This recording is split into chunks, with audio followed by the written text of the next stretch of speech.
A letter, a story that seemed almost accidental, led them to a wooden cabin filled with stacked firewood and forgotten blueprints the entire town had long abandoned. For years, people had only laughed at that idea. Until one day, a weary Navy SEAL, tired from war, and his loyal German shepherd, heard the story. The people of Pine Valley called the old man by the river crazy. Surrounded by strange machines, an icy river, and a dream no one believed could ever work. Boom! But when the soldier and his dog decided to continue the work he left behind, they had no idea that one small decision would change Pine Valley forever. Then, a brutal winter storm struck, and the entire town was swallowed by darkness. And the crazy idea everyone once mocked suddenly became the town's last hope.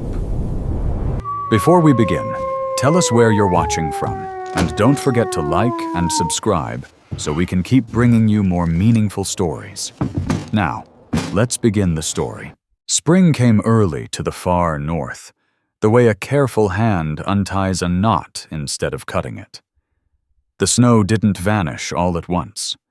It retreated in patches white islands in a sea of dark needles and wet earth, leaving behind the smell of thawed pine, cold stone, and last season's silence breaking open. Ethan Hale lived at the edge of that silence. The cabin he rented sat just beyond the town limits of Pine Valley, tucked into a bend of forest where tall conifers stood like old sentries. A morning light slipped between their trunks in thin gold blades. At noon, the sky turned a hard, clean blue that made everything look newly sharpened. And at night, when the temperature dropped and the wind threaded through branches, the world sounded like it was breathing through clenched teeth. Ethan had come here because the Navy had told him to. Not as an order, exactly. More like the kind of suggestion that carried the weight of a door closing gently but firmly. Rest. Reset. Decompress. Words that sounded soft, until you realized they were the only words left when the others, mission, target, threat, had started chewing holes in a person's sleep.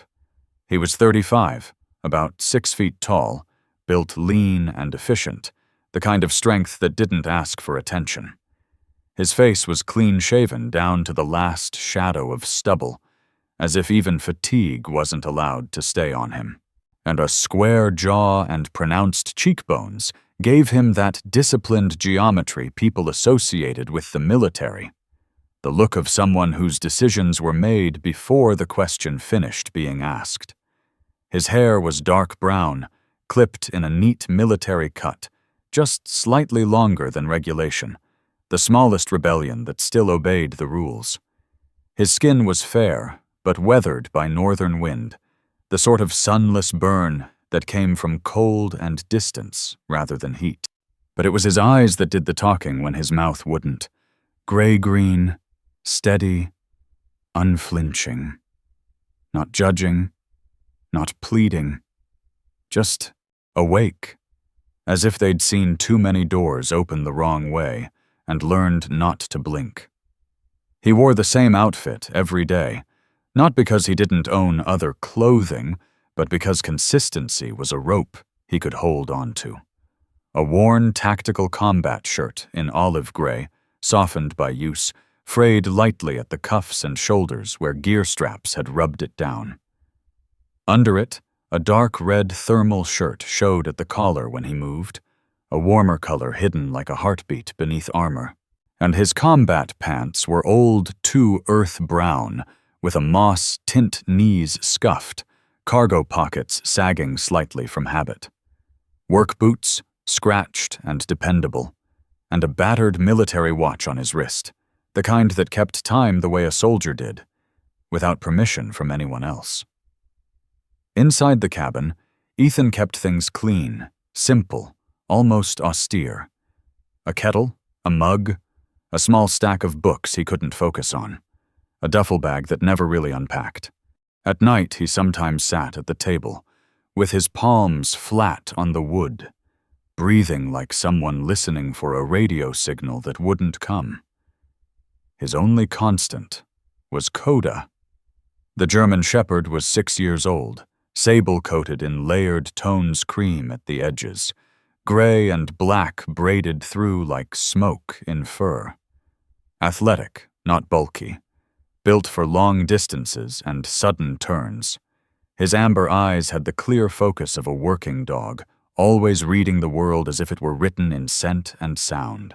A black harness hugged his chest and shoulders, trimmed with a dark red piping that looked almost new against the worn fabric.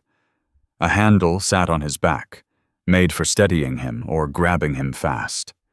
Coda moved like a question mark, always turning, always listening. Not anxious, not restless, just alert, as if life had taught him that the world whispered first and shouted later. That evening, the air smelled like rain trapped in snowpack. Ethan had made coffee that went cold beside him. He sat with his laptop open, the screen bright against the dim cabin. Coda lay near the door, chin on paws, one ear tilted toward the forest, as if it were a living thing that might speak. The notification sound rang sharp. Ethan's hand twitched toward the mouse, a small reflex, the kind that used to mean something urgent. He clicked, then froze. The email was from Ryan Mercer. Ryan had been with him years ago in the Navy, same training pipeline, different teams later. It's not a best friend in the way movies pretended soldiers always had one, but a steady presence. Ryan was the kind of man who could joke while bleeding and tell the truth without making it dramatic. Short-cropped hair, a broad, solid build, the look of someone who moved furniture the way other people moved words. He'd once told Ethan, after a mission neither of them liked talking about, "You don't have to carry it quietly. Quietly still counts." Ryan didn't email often. When he did, it was never small talk. The subject line read, "You need to see this." Ethan's throat tightened before he even opened it.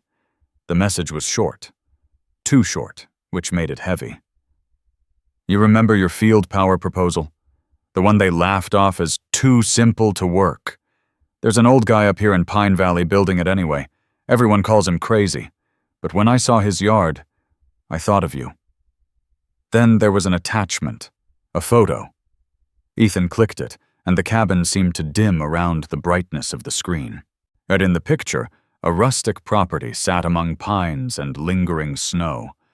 A small log cabin, weathered and stubborn. But it was the yard that swallowed the eye piles of reclaimed lumber, stacked firewood like a fortress, coils of copper wire shining dull under cold light. Old car batteries lined up like soldiers at rest. A handmade water wheel leaned against a workbench. A wind turbine mast lay half-assembled on the ground. And in the middle of it all, a plank of wood stood propped up with white paint scrawled across it. The words weren't polished, but they didn't need to be.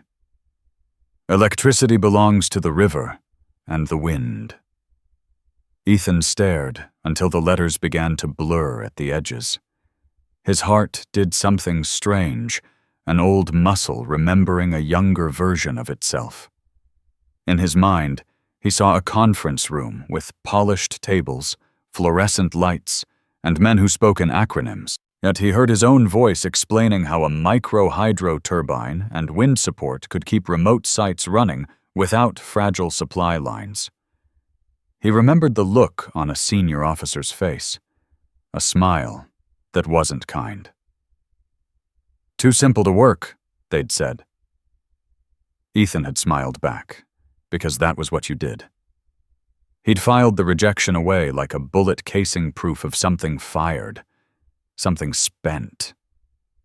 Now, here it was again, resurrected in the wild. Coda rose silently, not slowly, not lazily. One moment he was resting, the next he was on his feet, body angled toward the door, ears forward. A low sound vibrated in his throat. Not a growl, not fear. Recognition, maybe, or warning, or something older than either. Ethan's gaze flicked from the screen to the dog. "What is it?" he asked, and the question came out softer than he intended. Coda didn't look at him. He stared at the seam of the cabin door as if he could see through wood. Then he did something Ethan hadn't seen before, and Coda lifted a paw and pressed it against the door, not scratching, not begging to go out, just touching it, holding it there as if to say, "This is where the world starts. Open it." Ethan felt a chill move through him that had nothing to do with spring air. For a moment, the forest beyond the door seemed closer than it should be. The pines leaned in. The wind paused. The cabin felt like a boat, and the night like water. He told himself it was stress, hypervigilance, the brain trying to turn coincidence into prophecy because it missed having patterns to chase. But then he looked back at the photo, zoomed in, and saw what Ryan must have meant. Near the stream behind the cabin, barely visible, was the outline of a turbine frame. The shape of it, the angle of the intake, the crude geometry of a design that matched, almost exactly, the diagram Ethan had drawn years ago in a notebook that still lay buried somewhere in his duffel. That wasn't just similar. That was familiar.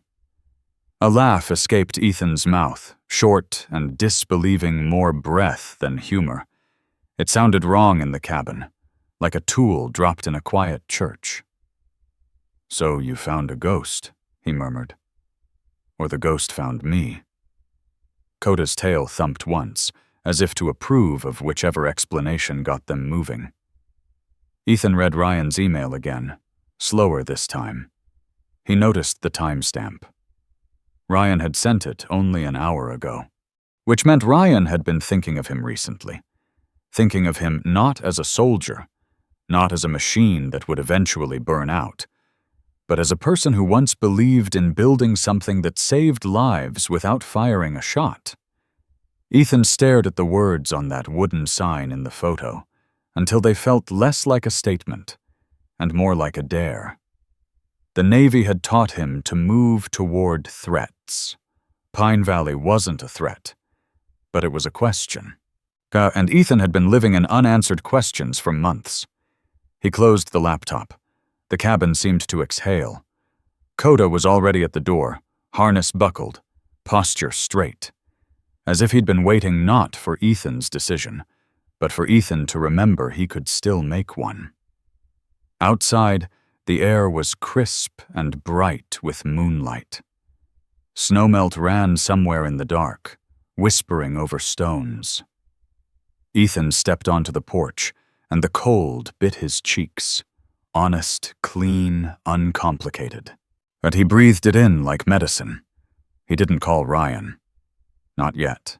Some things needed to be seen first. Back inside, he moved with methodical calm, the way he did before a mission.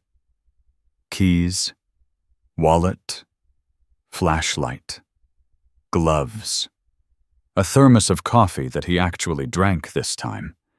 He slipped his old watch into place and felt its familiar weight settle against his skin, like a hand on the shoulder.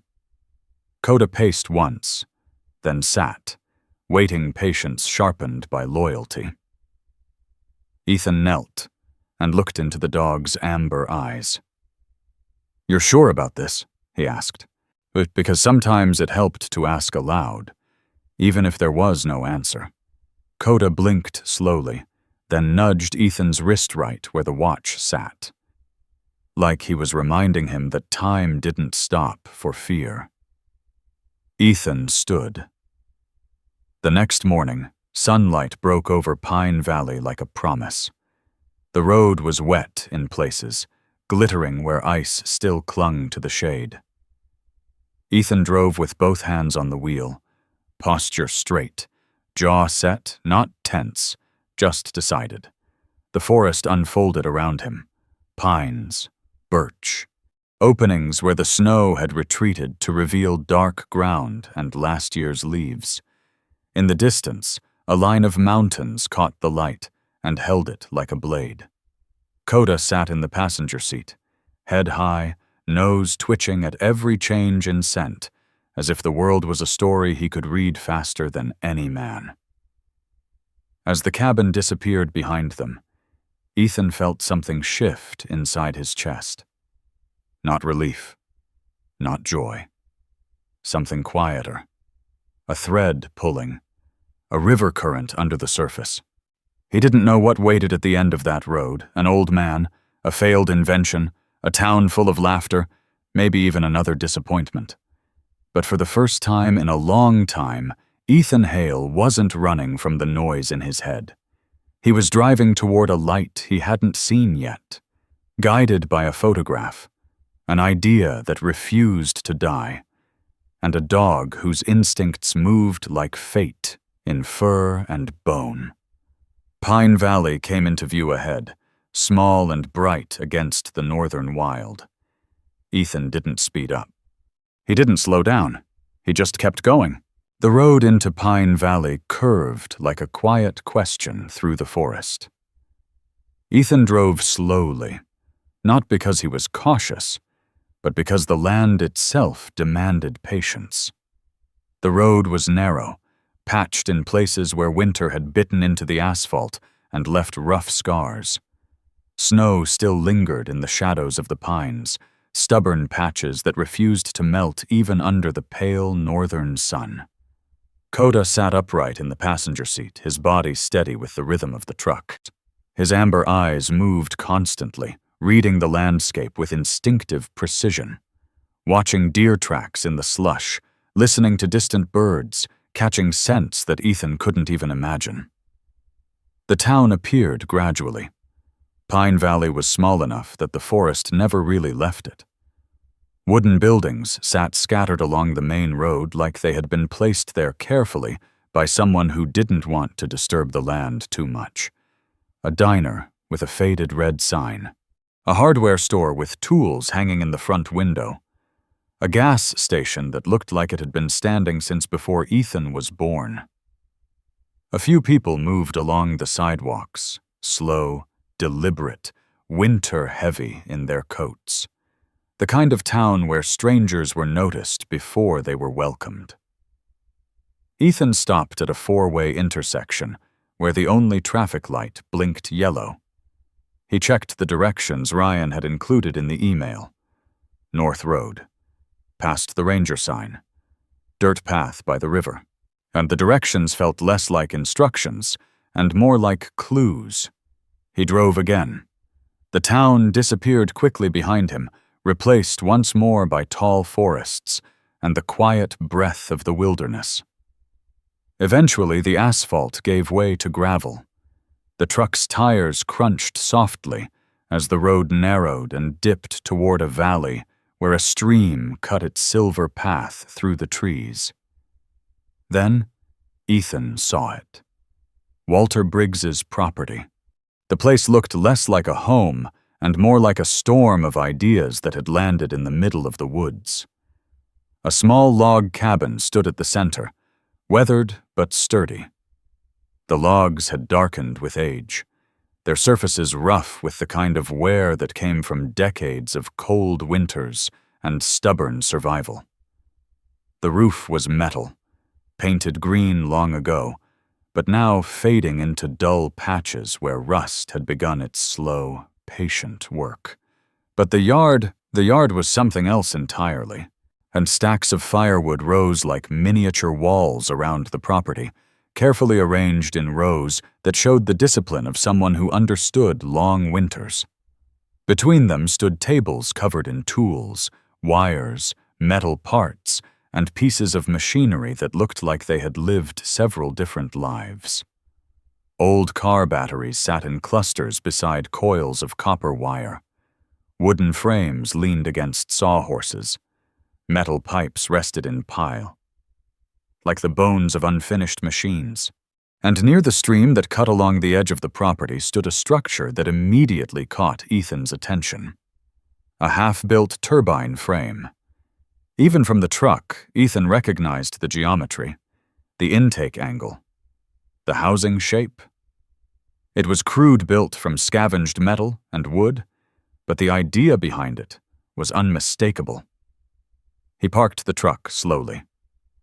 Coda jumped down first, landing softly on the dirt and immediately lowering his head to the ground, and his nose traced invisible lines across the earth as he moved forward, analyzing the territory like a seasoned scout entering unfamiliar land. Ethan stepped out and shut the truck door quietly. The air smelled of cold water, machine oil, and pine resin. Then the cabin door opened.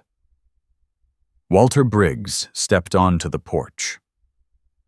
The old man was thinner than Ethan expected, but carried himself with a strange, restless energy. He was about 70, though his posture made him look younger at first glance. His hair was thick and completely gray, pushed back carelessly, as if combs were an inconvenience rather than a tool.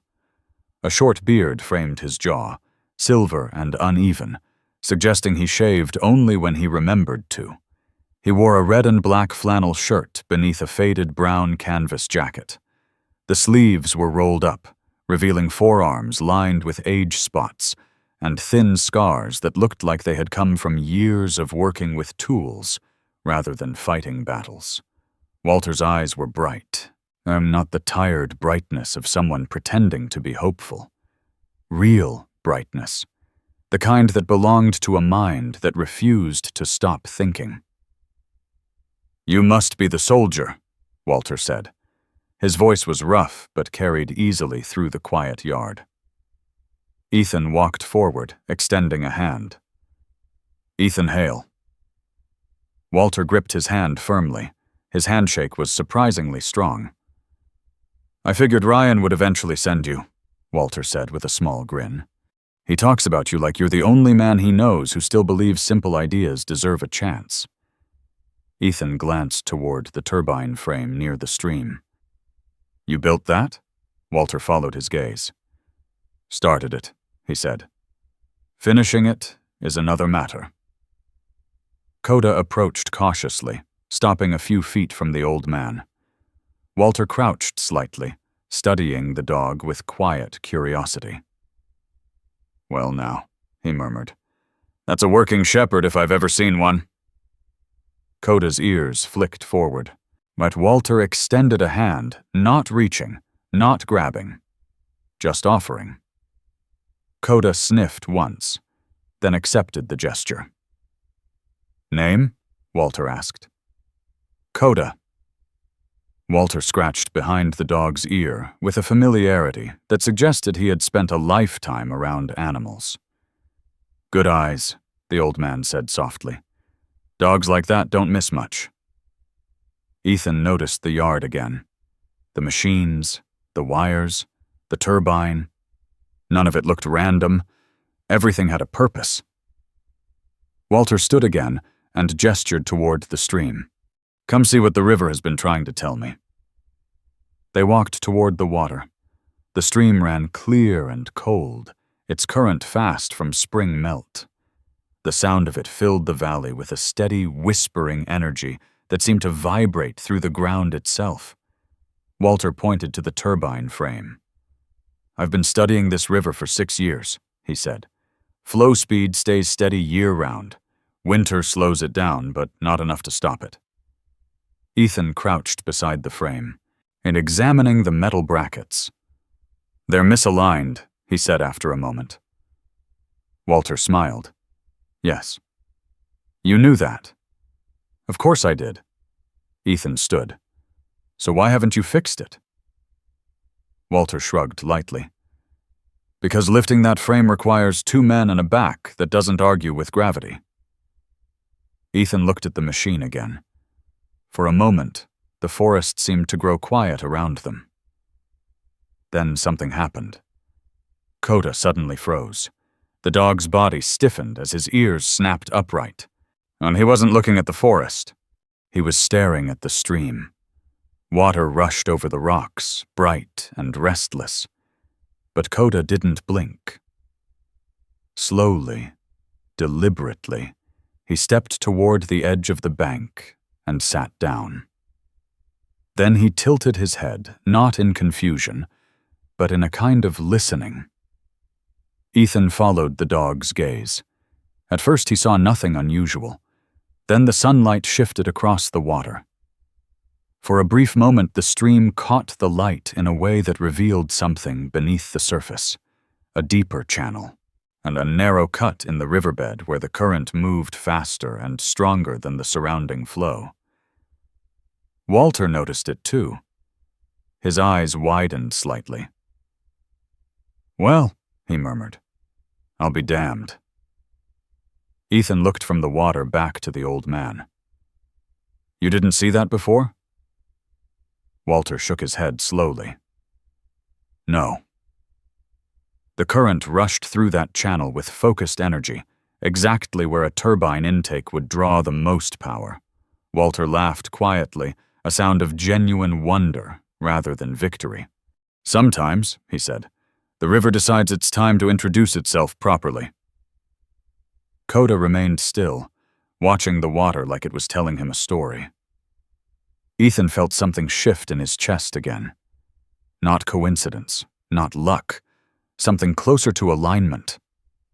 Walter placed his hands on his hips and looked at the half-built machine. "Well, Mr. Hale," he said, "looks like the river just voted in favor of our little project." Ethan studied the channel in the water again. Then he nodded. Looks like it." The wind moved through the tall pines above them, carrying the scent of cold water and the quiet promise of something beginning. And for the first time since arriving in Pine Valley, Ethan felt less like a man escaping his past, and more like someone who had finally stepped onto the right path. Morning settled over Pine Valley, with the quiet patience of a place that had learned to live slowly. The light came pale through the trees behind Walter Briggs's cabin, turning the thin mist above the stream into drifting silver. Somewhere in the distance, a woodpecker tapped at a hollow trunk, each knock echoing through the valley like a cautious heartbeat. Ethan Hale stood near the turbine frame with a wrench in his hand. And the metal structure looked rough, but promising now that he'd studied it more carefully. Walter had designed the system with clever simplicity wood and steel working together in ways that didn't rely on expensive materials or specialized tools. The problem wasn't intelligence. The problem was manpower. Walter crouched beside a toolbox nearby, sorting through bolts with fingers that still moved quickly despite their age. The old engineer hummed softly under his breath, at some tune that might have belonged to another decade. "You ever notice," Walter said without looking up, "that people always assume complicated ideas must be smarter?" Ethan tightened a bracket and wiped his hands on his pants. "Complicated ideas are easier to dismiss," he said. Walter grinned. "Exactly." Coda circled the yard slowly, nose low to the ground.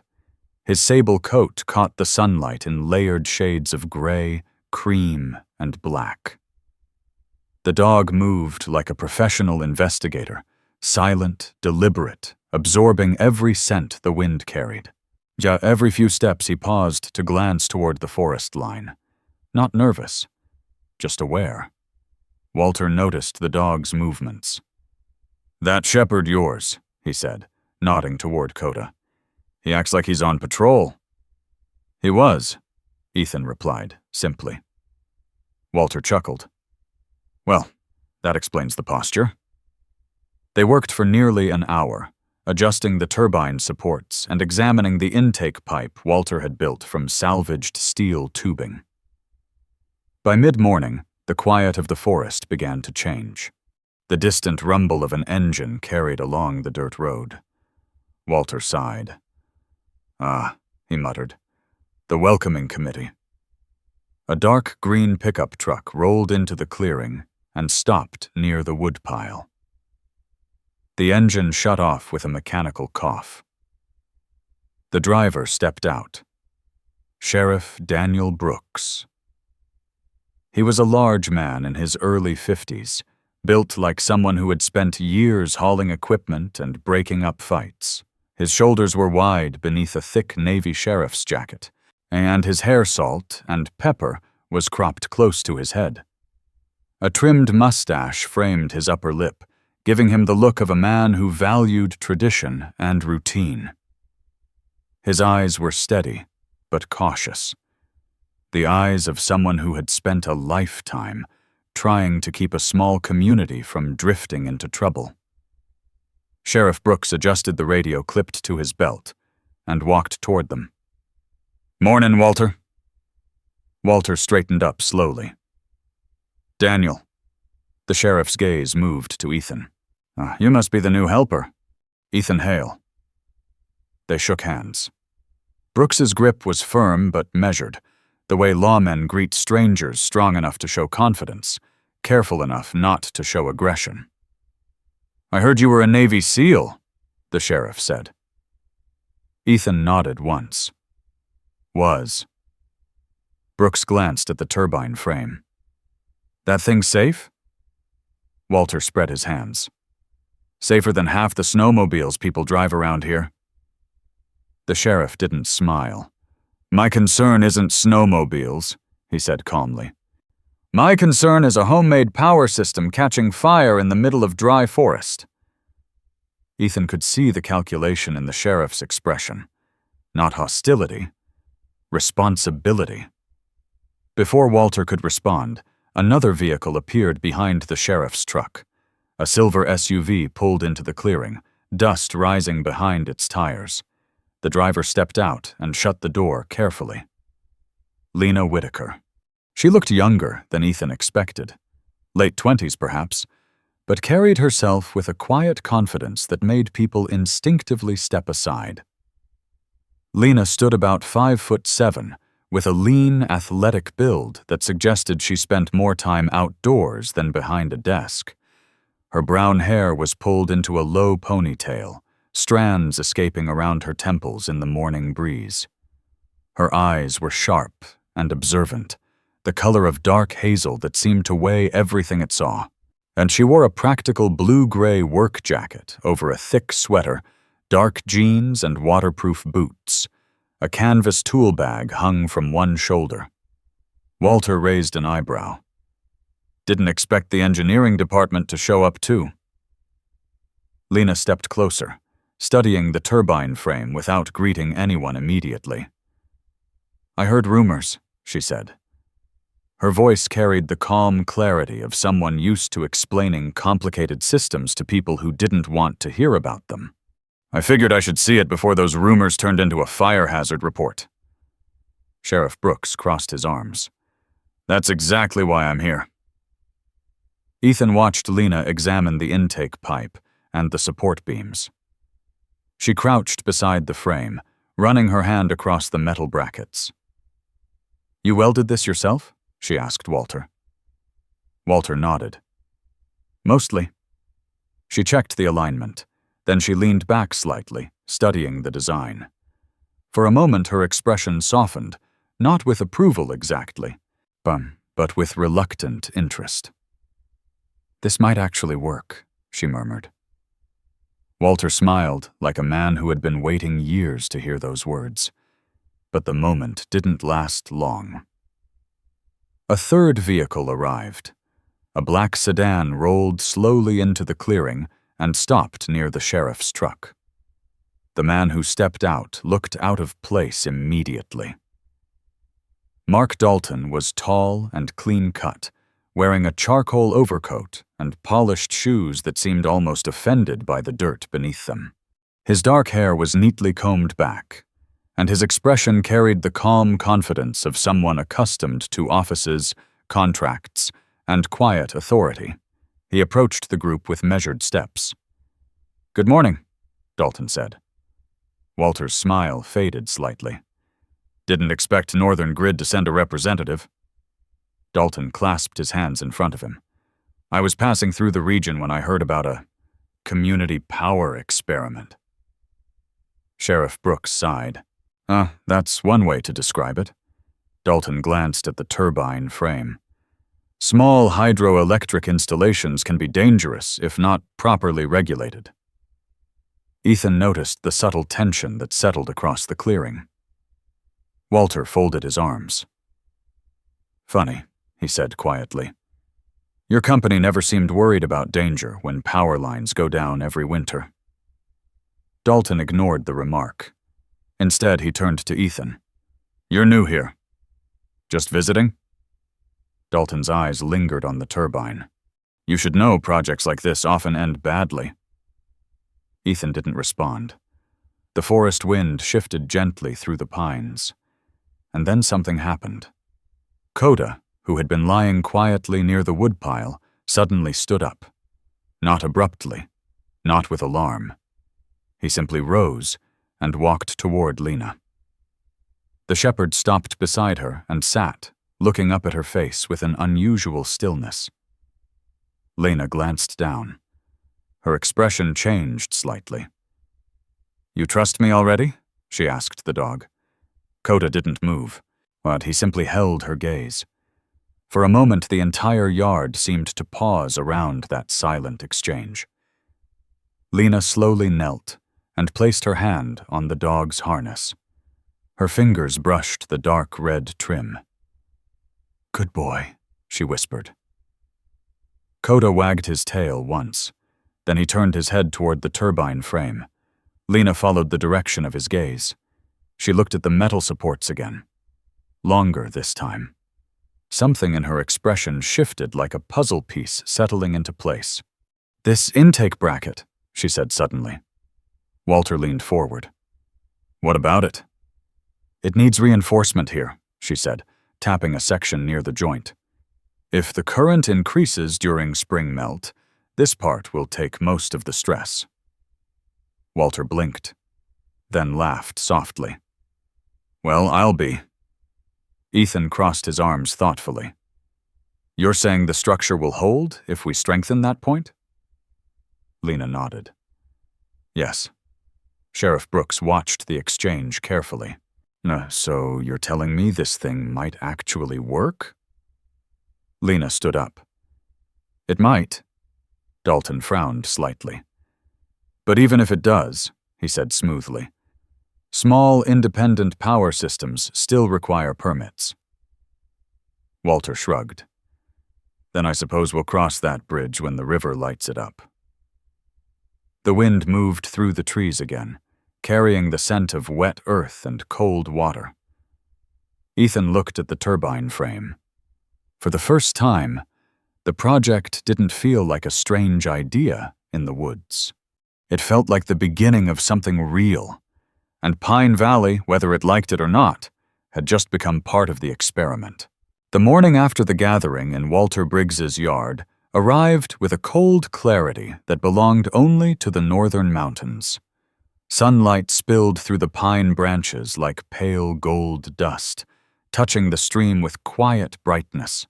The valley seemed calmer than the day before, as if the forest itself had been listening to the arguments between the sheriff, the engineer, the businessman, and the stubborn old inventor. Ethan Hale stepped outside the cabin Walter had offered him for the night. Whilst the air tasted sharp pine resin, wet soil, and snow melt drifting down from the higher slopes. Coda was already awake. The German shepherd stood near the tree line, his sable coat catching the early light in streaks of cream, gray, and black. His posture was alert, but not tense, head angled slightly as he scanned the forest like a soldier watching a quiet battlefield. Walter was kneeling near a pile of metal parts beside the workbench. The old engineer wore the same red flannel shirt and canvas jacket from the day before, though the sleeves were now rolled higher, as if the coming work had already begun. His beard had caught a few flecks of sawdust, and his bright eyes held the restless energy of a man who had woken up with ideas already racing through his mind. "You sleep?" Walter asked without looking up. Some, Walter chuckled. Engineers don't sleep much when they're close to solving something. Ethan walked toward the turbine frame near the stream. He could still hear the echo of Lena Whitaker's analysis in his mind. The reinforcement point, the pressure load, the structural adjustment. She had been right. If the bracket was strengthened and the intake aligned properly, the system might actually hold. But there was still a problem. The water here wasn't strong enough. Ethan crouched near the edge of the stream and watched the current move over the rocks. The flow was steady, yes, but not powerful enough to drive the turbine consistently through winter. Walter walked over and stood beside him. "You see it too," the old man said quietly. Ethan nodded. "The river's holding something back." Walter scratched his beard. 6 years I've watched this stream," he said. "Flow rises during snowmelt, slows in summer, but it never quite reaches the force we need." Coda began walking upstream. At first, Ethan barely noticed. The dog's movements were calm and deliberate, his nose lowered to the ground, tracing scents through the damp moss and fallen pine needles. But then Coda didn't stop. He kept moving. Past the turbine frame, past the clearing, into the trees. Ethan stood. "Coda!" The dog didn't return. Walter raised an eyebrow. "Looks like your patrol officer found something." Ethan followed. The forest thickened quickly once they left the clearing. Tall pines stretched upward like cathedral columns, their branches filtering the sunlight into narrow beams that danced across the forest floor. Coda moved ahead confidently, weaving between rocks and fallen logs. Walter followed a few steps behind Ethan, breathing a little harder as the terrain grew steeper. "You train him for tracking?" Walter asked. "Some." "Well," Walter muttered, "he's got the look of a dog that knows more about this forest than we do." They walked for nearly 10 minutes. Then the sound changed. The quiet stream behind Walter's cabin had been soft, almost conversational. But now the forest carried a deeper sound. Water rushing. Ethan slowed. Coda stopped at the edge of a small ridge and looked back at them. His amber eyes held a calm certainty that made Ethan's chest tighten slightly. "All right," Ethan murmured. "Show me." They stepped over the ridge, and there it was. A second river channel. Not large enough to appear on maps, perhaps, but far stronger than the gentle stream near the cabin. Snowmelt from the mountains above fed the channel, forcing the water through a narrow passage between granite outcroppings. The current surged with energy. Walter stopped walking. For several seconds, he simply stared. "Well," he whispered, "I'll be damned." The water roared softly through the rocks, clear and cold, moving with the kind of steady power that engineers dreamed about. Ethan stepped closer to the bank, studying the flow. The channel was perfect, narrow, deep, consistent, the kind of place where a turbine could pull serious energy without requiring massive construction. Walter shook his head slowly. "I've lived here 10 years, he said quietly, "and I never found this." Ethan glanced down at Coda. The shepherd stood at the edge of the ridge, tail low but wagging slowly, as if pleased with himself. Walter laughed under his breath. "Well now," he said, "your dog just improved our engineering department." They spent nearly an hour studying the river. Walter sketched rough measurements in a small notebook he carried in his jacket pocket. His handwriting was tight and quick, the notes of a man whose mind moved faster than his fingers. Ethan examined the rocks and soil, considering where support structures could be anchored. But eventually they both fell silent. The water kept moving. Strong, certain, like a promise. Then something happened. Was Coda suddenly stood still again, not with curiosity, with focus. The dog turned his head slowly toward the far bank of the channel. Ethan followed his gaze. At first he saw nothing but rocks and moss. Then the sunlight shifted. The reflection off the water illuminated something partially hidden beneath the roots of an old fallen pine. Metal. A rusted piece of machinery. Walter stepped closer. "What's that?"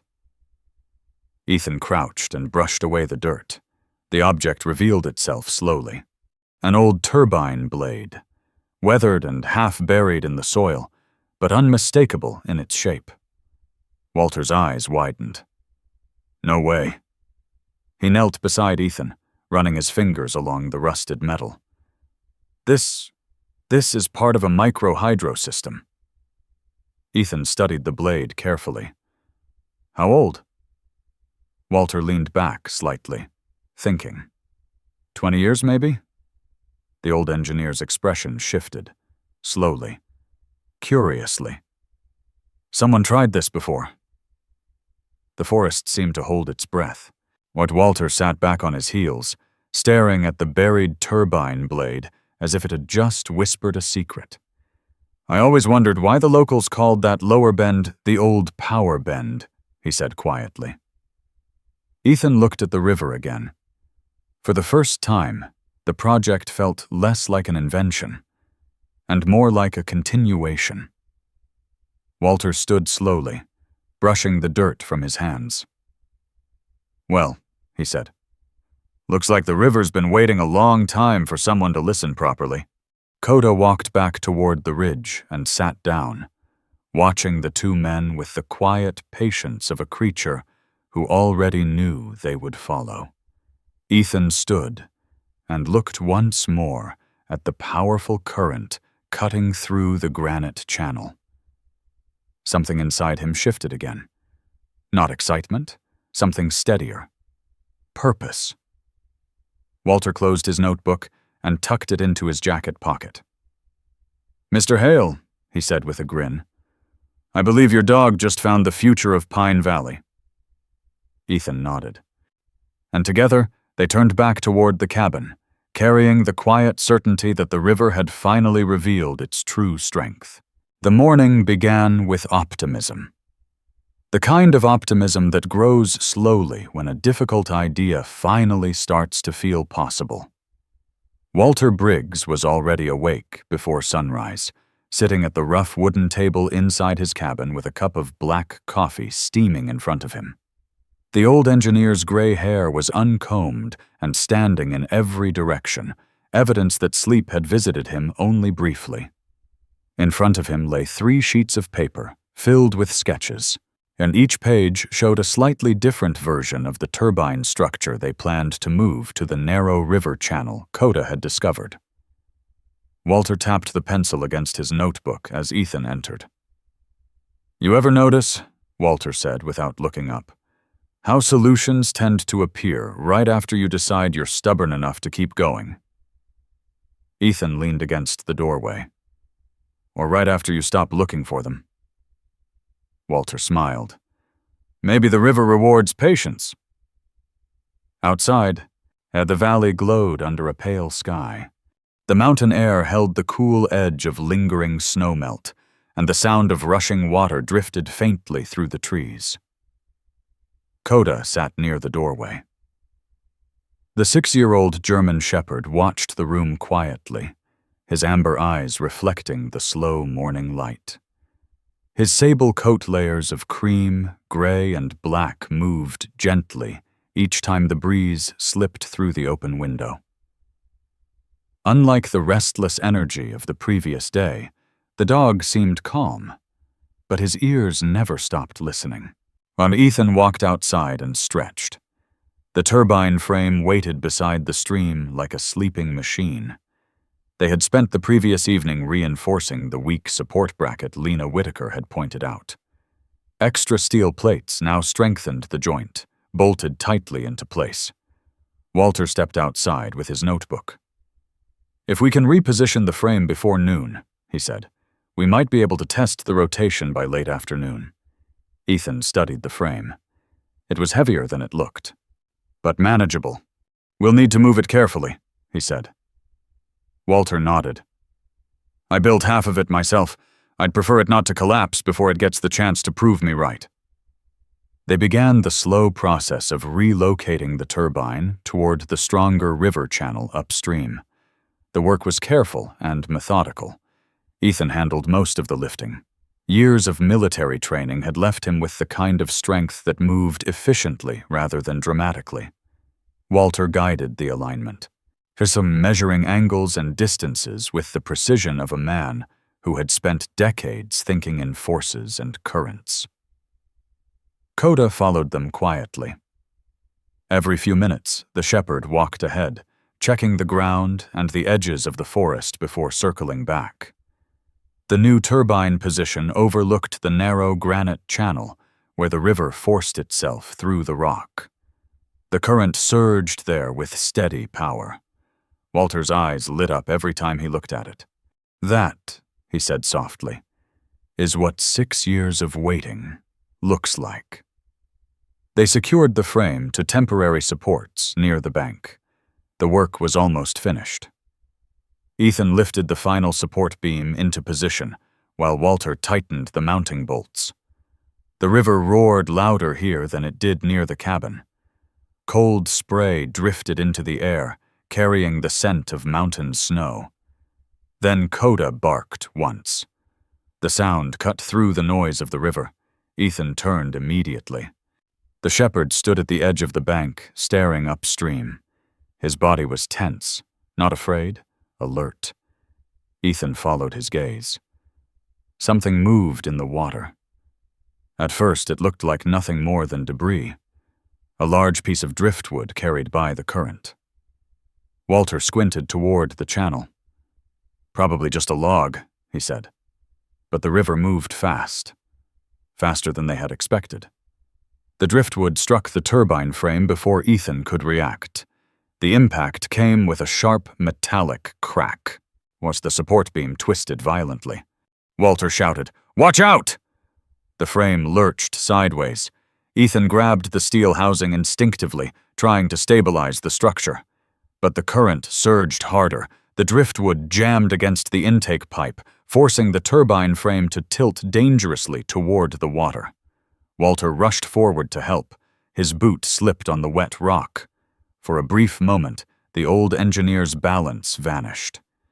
Ethan saw it happen too late. Walter fell sideways into the river, whilst the cold water swallowed him instantly. The current dragged him downstream before he could regain his footing. "Walter!" Ethan jumped without thinking. The icy water slammed into his chest like a wall. The shock of it stole the air from his lungs, but his body reacted faster than his mind. He reached Walter within seconds. The old engineer struggled against the current, his jacket heavy with water. Ethan grabbed the back of Walter's collar and forced both of them toward the rocky bank.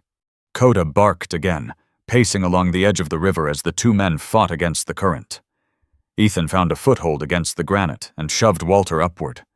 The old engineer collapsed onto the rocks, coughing violently. Ethan pulled himself out a moment later, breathing hard. The river continued rushing past them as if nothing had happened.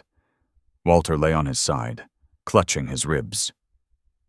"Well," he wheezed after a moment, "that was educational." Ethan knelt beside him. "You hurt?" Walter inhaled slowly, then winced. "Ribs, probably bruised." Coda approached carefully, sniffing Walter's shoulder before sitting beside him like a silent guard. For several minutes, none of them spoke. The turbine frame remained partially submerged, twisted and motionless. The river had won the first round. Later that afternoon, Sheriff Brooks arrived after receiving Walter's call.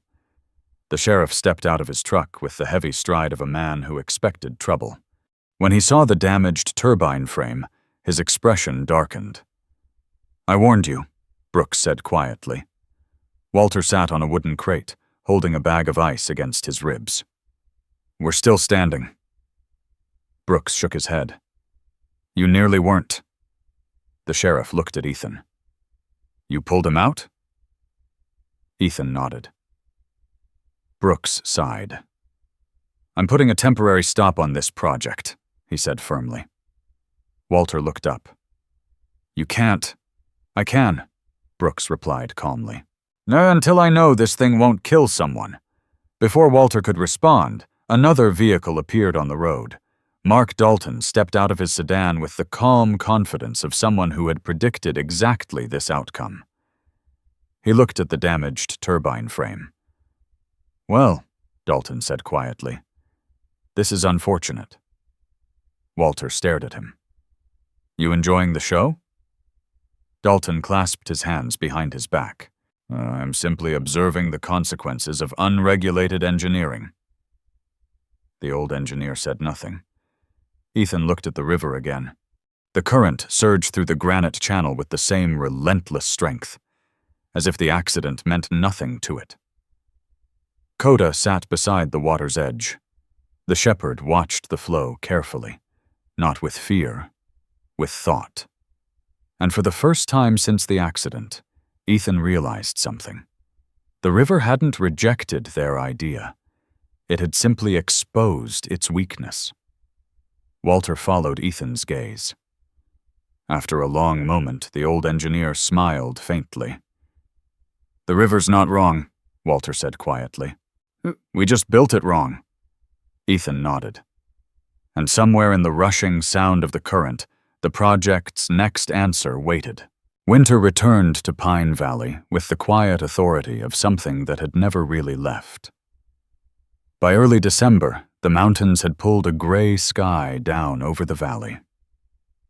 Snow fell in patient layers, coating rooftops, fences, and pine branches, until the town looked like a photograph from another century. For nearly 3 weeks after the accident at the river, the turbine project had remained untouched. Sheriff Daniel Brooks had kept his word about the suspension order, and Walter Briggs respected the sheriff too much to challenge it directly. But respect did not mean surrender. Inside Walter's workshop, ideas continued to move. Ethan Hale spent long hours there with him, studying the broken turbine pieces and sketching adjustments across the workbench. The old engineer's ribs had healed enough for him to move comfortably again, though he still winced if he twisted too quickly.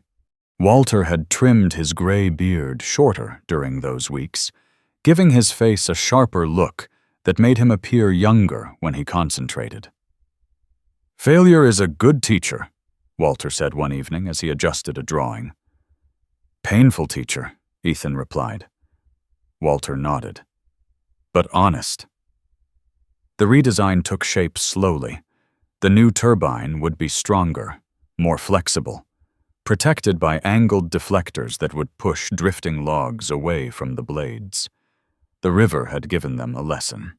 Well, now they were learning how to answer it. Outside, Coda lay near the door of the workshop. The German shepherd had adapted quickly to the quiet weeks of waiting. His sable coat had grown thicker with the winter cold, and the dark red trim of his harness stood out against the pale snow whenever he stepped outside. But the dog had not grown idle. Every night he patrolled the yard the same way he had during their first days in the valley, slow circles around the cabin, nose low, ears listening for movement beyond the trees. Sometimes he stopped at the riverbank and simply watched the water, as if remembering something. The town itself had grown curious during the quiet weeks. People talked. Rumors moved faster than the winter wind. Some said the turbine project had failed completely, and others claimed Ethan and Walter were secretly rebuilding it, and a few believed the whole thing had been foolish from the start. On a gray afternoon, Lena Whitaker drove out to the cabin again. Her truck rolled carefully along the snow-covered road before stopping beside the woodpile. Lena stepped out wearing a thick navy coat and wool gloves. Her brown hair was tucked beneath a knitted hat, though loose strands escaped in the cold wind. She looked slightly tired, not from work, from thinking. Aunt Walter greeted her at the door. "You here to tell us the town council officially declared us idiots?" Lena smiled faintly. "They haven't gone that far."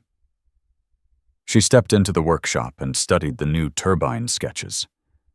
"You redesigned the intake angle," she said. Ethan nodded. "Log deflection system, too."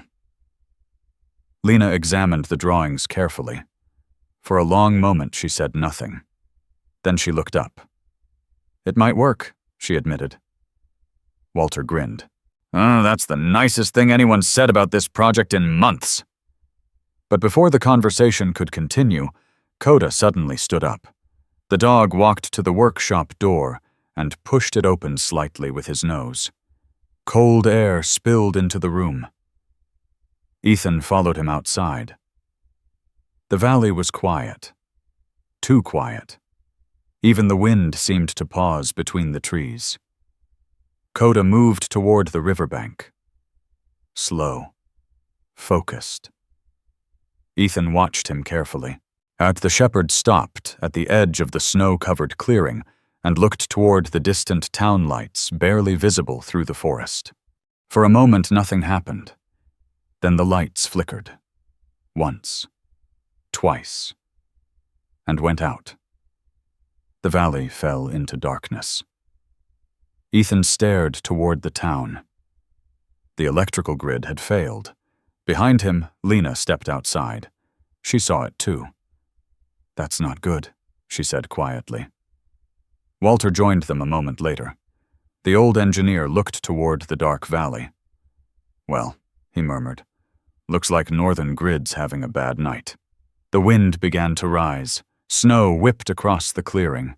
And within an hour, as the sheriff's truck arrived, Sheriff Brooks stepped out quickly, his heavy coat dusted with snow. "We've got a situation," he said. "What happened?" Ethan asked. "A transmission line went down during the storm," Brooks replied.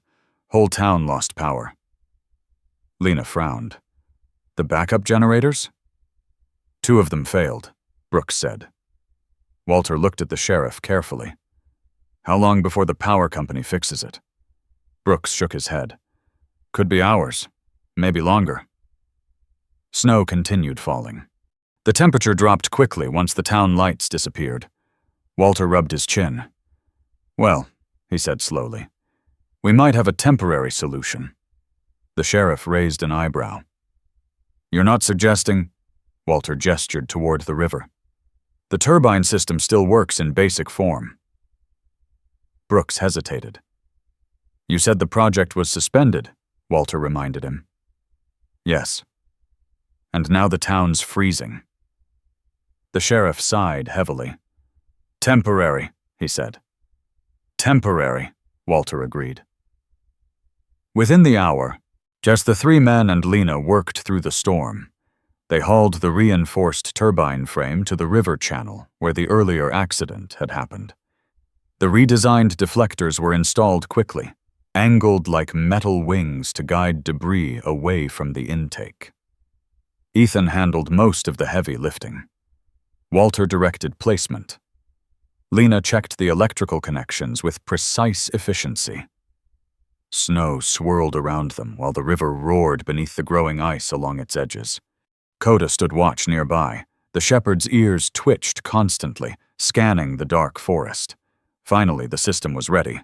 Walter looked at Ethan. "You want the honors?" Ethan shook his head. "Your project."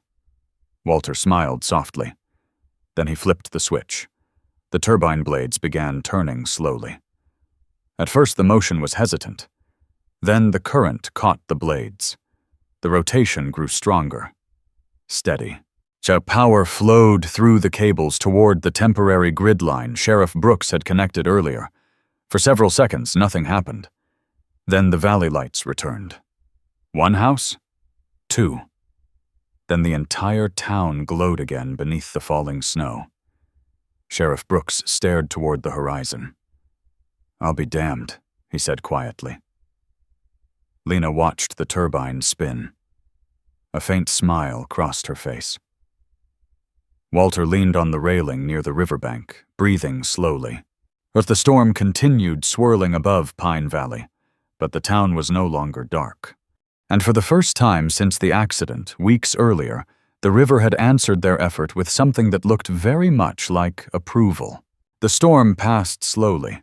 By morning, the valley of Pine Valley looked like a white bowl carved into the mountains, every rooftop and fence buried beneath a soft layer of snow that reflected the pale winter sun. The night's wind had calmed, leaving the forest standing quiet again, tall pines holding snow on their branches like fragile glass. But the lights in town were still on. From the ridge above Walter Briggs's property, Ethan Hale could see them glowing faintly through the trees. Their small yellow windows scattered across the valley floor. A diner, a gas station, the sheriff's office, electricity moving through wires that, only hours earlier, had been dead. Behind him, the river continued its steady rush through the granite channel. The turbine turned with patient consistency. Not loud, not dramatic. Just working. Walter stood beside the railing overlooking the water, both hands resting on the wooden beam as if he needed to steady himself against the moment. The old engineer had not slept. His gray hair stuck out from beneath a wool cap, and the faint bruise along his ribs from the earlier accident had darkened again after the long night of work in the storm. But his eyes were brighter than Ethan had ever seen them. "Well," Walter said quietly, "looks like the river decided to cooperate after all." Ethan watched the spinning turbine blades. "They didn't cooperate," he replied. "We finally listened." Walter smiled faintly. Fair point." Coda stood near the edge of the snow-covered clearing. The German shepherd's thick winter coat shimmered in shades of sable under the sunlight. His amber eyes scanned the valley below, ears turning toward distant sounds that Ethan couldn't yet hear. The dog had barely rested during the night. He had watched the river the entire time, as if guarding it. The snow beneath his paws showed the path of countless patrol loops around the turbine and cabin. Lena Whitaker stepped out of the workshop behind them. She looked tired, but satisfied. Her brown hair was loosely tied back, and her navy winter coat still carried a dusting of snow along the shoulders. In the daylight, her hazel eyes held a thoughtful focus like someone who had just seen a theory prove itself in the real world. She walked toward the railing and followed Ethan's gaze toward the town lights. "I got a call from the substation this morning," she said. Walter raised an eyebrow. And? "They restored the main line about an hour ago." Walter exhaled slowly. "So technically the town doesn't need us anymore." Lena shook her head. "That's not exactly true." Ethan looked at her. "What do you mean?" Lena gestured toward the valley. "During the blackout last night, the hospital generator almost failed." Walter frowned. "I didn't know Pine Valley had a hospital." "It's small," Lena said, "but it's the only medical center within 40 miles. She looked toward the turbine.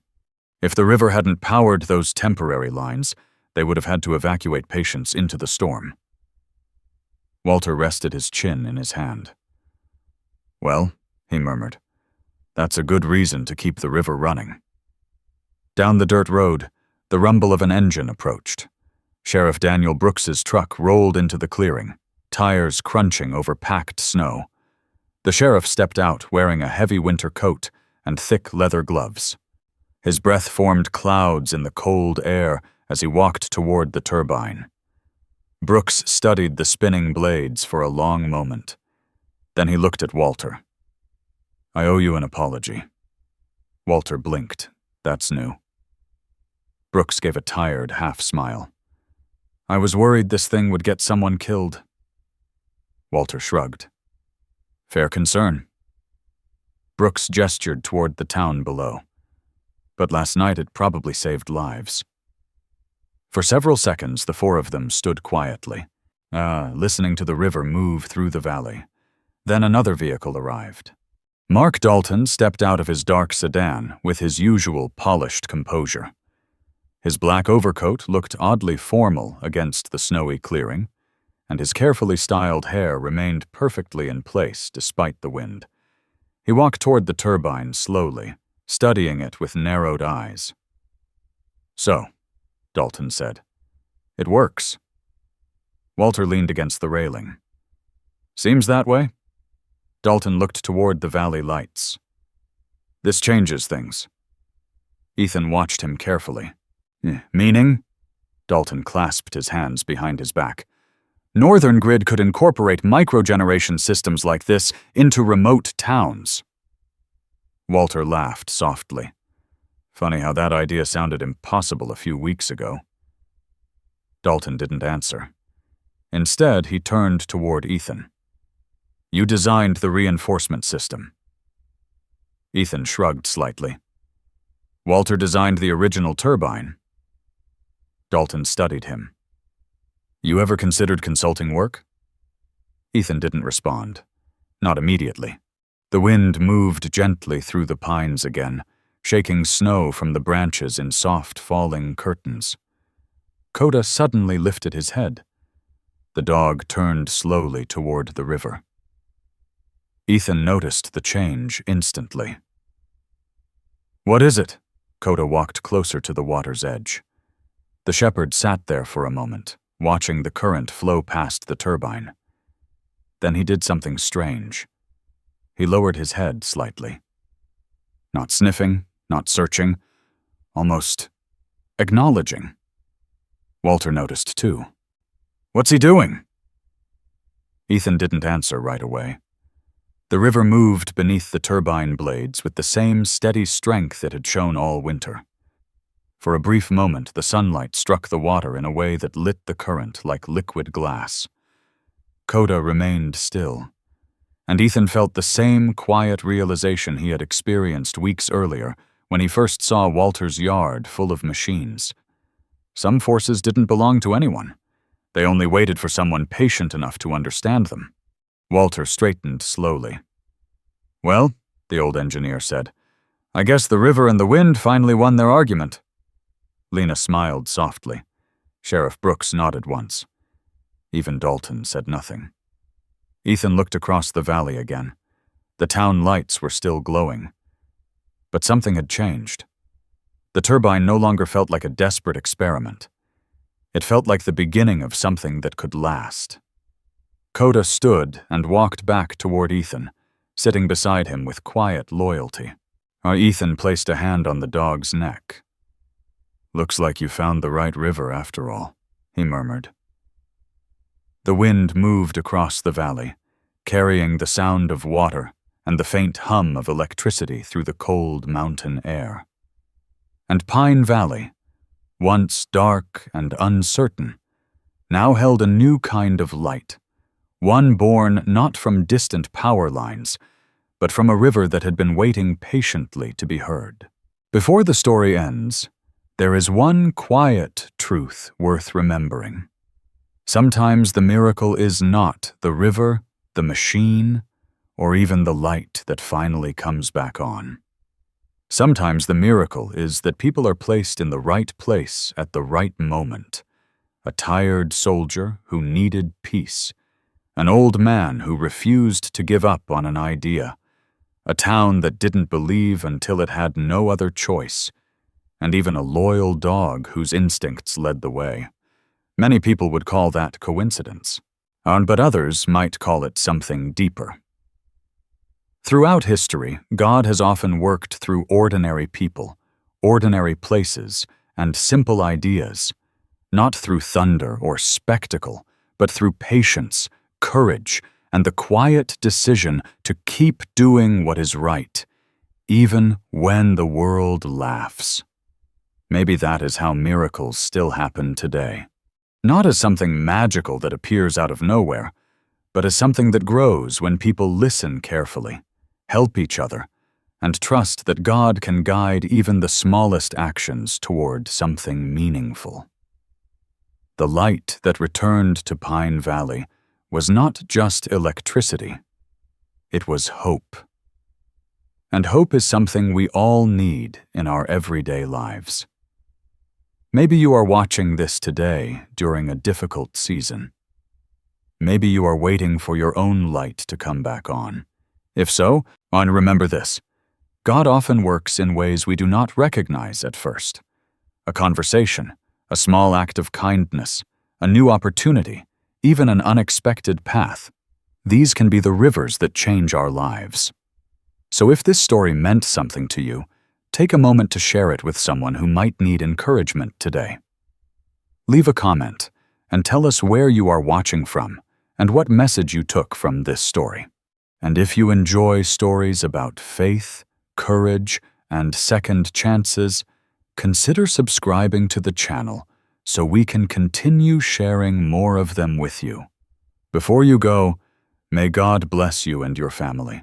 May He guide your steps, protect your home, and bring light into every dark place in your life. Thank you for being here and for being part of this journey.